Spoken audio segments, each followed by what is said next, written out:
अतिशय हालाकीच्या परिस्थितीमध्ये त्यानं शिक्षण घेतलं. त्यानं एकदा मला सांगितलं, की मुंबईत असताना परीक्षेची फी भरायची होती आणि आमच्याकडे फीचे पैसे नव्हते. त्यावेळी वानखेडेला एक क्रिकेटचा सामना लागला होता आणि तिथं आम्ही रंग घेऊन बाहेर बसलो आणि ते गालावर तिरंगे वगैरे काढतात. तर ते तिरंगे वगैरे काढून एकाच दिवसाच्या ह्याच्यामध्ये ₹3000 मी जमवले आणि ती फी भरली. आता चित्र काढून त्याचा उपयोग काय? तर त्याने काय होणार ह्या गोष्टीच माहित नव्हत्या. तर बाबा माझे काय म्हणायचे की अभ्यास कर आणि मोठा हो. पण मला अभ्यास करून मोठा होण्यापेक्षा मला चित्र काढून मोठा होण्याची जास्त एका सिनेसृष्टीमध्ये एक सारख्या ग्रामीण भागातील एका युवकांनी दिलेलं योगदान आमच्या या जगात या छावा पिक्चरमुळे जी त्याची प्रसिद्धी मिळाली, त्यामुळे माझ्या गावचा म्हणा, या जिल्ह्याचा, या महाराष्ट्राचं नाव त्यानं लौकिक केलं. कोल्हापूर पण छोटं वाटतं असं वाटलं. म्हणजे मला अजून काही तर शिकायचं आहे. आर.एस. पाटील सर हे आमच्या मराठी शाळेची चित्र काढत असताना मी मात्र नेहमी ते बघत बसायचो. पण आर.एस. पाटील सर बघू द्यायचे ना ती चित्र आम्हाला. प्राथमिक शिक्षकांनी त्यांनी काढलेल्या चित्राला शाबासकी दिली आणि त्यांच्यातील एक कला दिग्दर्शक जागा झाला. राधन तालुक्यातील तारळे खुर्द या दुर्गम गावातील दिलीप रोकडे हे युवक यांनी तारळे खुर्द ते मुंबई ते परदेश वारी सुद्धा केलेली आहे. कला दिग्दर्शनाच्या क्षेत्रामध्ये त्यांनी गरुड भरारी घेतलेली आहे. नुकताच प्रदर्शित झालेल्या छावा चित्रपटामध्ये त्यांनी कला दिग्दर्शन केलेलं आहे. याचबरोबर अनेक चित्रपट देखील त्यांनी त्यांच्या कला दिग्दर्शनातून चांगले केलेले आहेत. आता छावा हा चित्रपट 400 कोटींचा टप्पा पार करत आहे आणि या त्यांच्या यशाचं औत्सुक्य इथल्या ग्रामस्थांना सुद्धा आहे. आज ते गावात आलेले आहेत. ग्रामस्थांनी त्यांच्या सत्कारासाठी अगदीच डोळे लावून होते. त्यामुळं त्यांच्या या यशामागं ग्रामस्थांना सुद्धा मोठं हुरूप आहे. आज त्यांच्याशी त्यांच्या वाटचालीविषयी आपण जाणून घेऊया. काय सांगाल तुमचं प्राथमिक शिक्षण आणि इथपर्यंतचा प्रवास काय सांगाल? ऍक्च्युली प्राथमिक शिक्षण माझं तारेखुर्दमध्येच झालं. त्यानंतर माध्यमिक शिक्षण न्यू हायस्कूल कसबा तारळे मध्ये झालं. त्यानंतर माझं कला शिक्षण हे कलानिकेतन मधून सुरुवात झाली. तर ऍक्च्युली प्राथमिक शिक्षण घेत असतानाच चित्रकलेची आवड होती. त्यामुळे मी नेहमी ते चित्र काढत होतो. पण चित्रकलेमधला प्रवास मला माहिती नव्हता की ऍक्च्युअल ते क्षेत्र कसं आहे किंवा त्याच्यामध्ये काही स्कोप आहे का? तर चित्र काढताना आता चित्र काढून त्याचा उपयोग काय? तर त्याने काय होणार ह्या गोष्टीच माहित नव्हत्या. त्यामुळे त्याच्यामध्ये काही करिअर आहे हे ह्याची कल्पनाच होती ना मला होती ना घरच्यांना. माझ्या घरच्यांचा कधी माझ्या पेंटिंग बद्दल विरोध नव्हता. म्हणजे त्यांनी प्रत्येक वेळी त्यांनी मला सपोर्ट केलाय किंवा मी हेच करावं, मी तेच करावं, हे कधीही त्यांनी मला हे केलं नाही. आणि एवढी प्रतिकूल परिस्थिती असताना सुद्धा त्यांनी माझ्यासाठी जे केले ते खूपच मोठं हे आहे. म्हणजे मला 12th पर्यंतचा पण जो प्रवास आहे, तो त्यांनी खूप मेहनतीने माझ्यासाठी म्हणजे उभा केला. म्हणजे त्या मला काही आठवणी सांगू शकाल काय तुम्ही शालेय जीवनाच्या? हां, शालेय जीवनाच्या म्हणजे अ, मला कधी त्यांनी शेताची कामं नाही लावली. मात्र बाबा माझे कायम म्हणायचे, की "अभ्यास कर आणि मोठा हो." पण मला अभ्यास करून मोठा होण्यापेक्षा मला चित्र काढून मोठा होण्याची जास्त हे होती. तर त्यानंतर मी कलानिकेतनमध्ये हां, त्याची एक आठवण सांगतो मी कसा गेलो या क्षेत्रात. तर माझे भाऊ विजय रोकडे एकदा गावाकडे आले होते आणि त्यांनी माझी चित्र बघितली. तर ती चित्र बघितल्यानंतर ते म्हटले, की "एवढी चांगली चित्र काढतोयस तू, मग चित्रकलेचे शिक्षण का घेत नाहीस?" तर मी म्हटलं, "मला माहिती नाही," म्हटलं, "की कुठे आहे, काय आहे?" तर त्यांनी मला मग सुचवलं, की त्यांचे मित्र अजय दळवी हे दळवीचे प्राचार्य होते. तर त्यांनी मला त्यांची भेट घालून दिली आणि मग तिथून पुढे माझा कलेचा एक प्रॉपर प्रवास सुरू झाला. मग त्यानंतर मी कलानिकेतनला 2 वर्ष आर्टिचं डिप्लोमा केलं. तिथे मंगेश शिंदे म्हणून आम्हाला खूप चांगले आणि महावीर पाटील हे 2 गुरु भेटले. यांच्याबरोबर मी खूप पेंटिंग्स केले, खूप ड्रॉइंग्स केले, खूप स्केचिंग केली.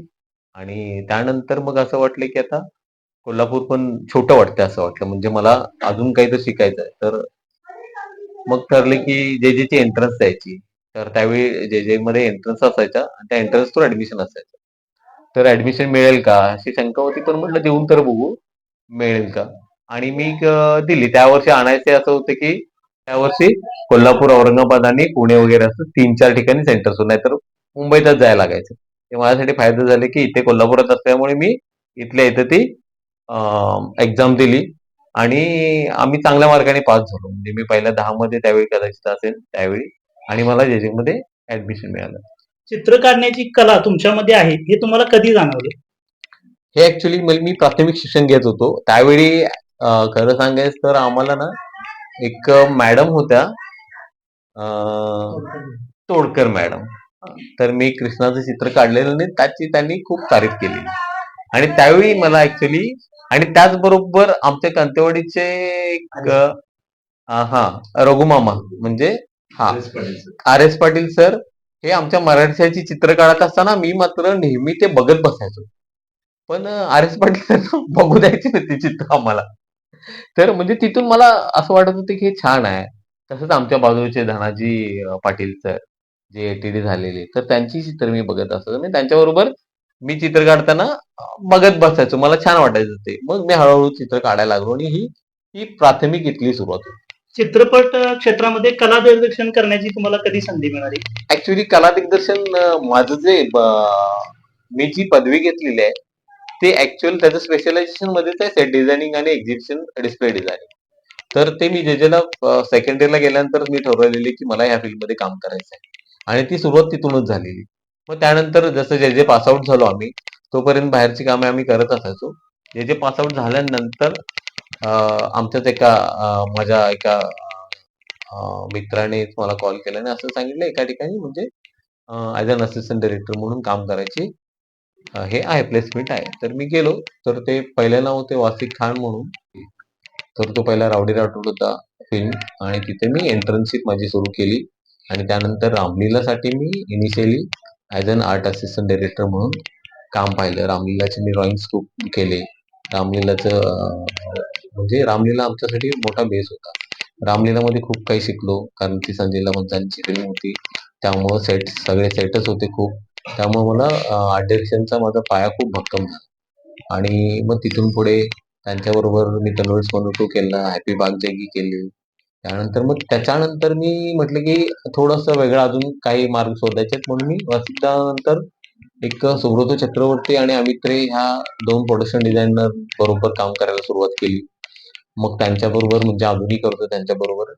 त्यांच्याबरोबर मी पहिली फिल्म आमची होती पद्मावती. ती पण संजय सरांचीच. तर तो पण आमच्यासाठी एक ड्रीम प्रोजेक्ट होता. मग त्यानंतर सुरू झालं. त्यानंतर मग पृथ्वीराज केला.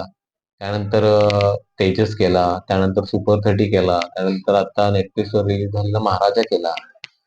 ढंकी केला.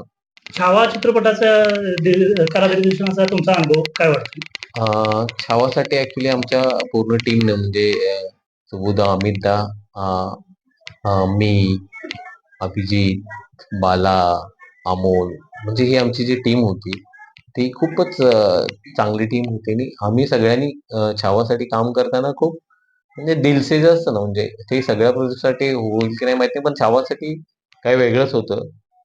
ती एनर्जी कदाचित छत्रपती संभाजी महाराजांच्या फिल्ममुळे असेल आणि आमचे डिरेक्टर लक्ष्मण उत्तेकर सर यांच्यामुळे ती एनर्जी होती आणि त्या सगळ्यामुळे आम्ही हे इतक्या चांगल्या पद्धतीनं करू शकतो.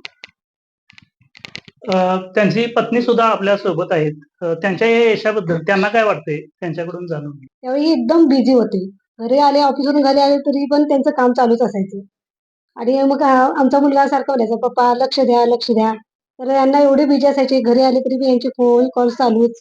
परत ते बाकीचं ड्रॉइंग वगैरे घरी चालूच. त्यामुळे काय मस्तच वाटतंय. शेती आणि शेतमजुरी करून मुलग्याला शिकवलं आणि त्याला त्याला ज्या ज्या क्षेत्रामध्ये आवड आहे तेच शिक्षण घेण्यास प्रोत्साहित करणारे त्यांचे वडील सुद्धा आपल्यासोबत आहेत. त्यांना नेमकं काय वाटतंय? काय मुलाच्या विषयी जाणून घेऊ. मुलगा तुमच्या कला दिग्दर्शनामध्ये चांगलं उत्कृष्ट काम केलंय. आता तुम्हाला काय वाटतंय? या चांगलं वाटतंय, बरं वाटतंय. आनंद झाला. त्यांचे काही शिक्षक आणि मार्गदर्शक सुद्धा आणि ग्रामस्थ सुद्धा आमच्या सोबत आहेत. त्यांच्या या यशाबद्दल त्यांच्याकडून आपण जाणून घेऊया. काय सांगाल त्यांच्या कारकिर्दी आणि त्यांच्या आताच्या यशस्वीतेबद्दल? खरं तर दिलीप माझा भाचा मी शिक्षक आणि हा विद्यार्थी असल्यापासून मी बघतो तर त्याच्यामध्ये पेंटिंगचं खूप वेळ होतं आणि त्यांच्या वडिलांना पण मी म्हटलं की त्याला याच्यातच करिअर करू द्या. आणि दिलीपनं जे एकदा जेजेकडे गेला त्याच्यानंतर त्यानं पाठीमाग वळून बघितलं नाही. लहानपणापासून त्याला कलेची आवड आहे.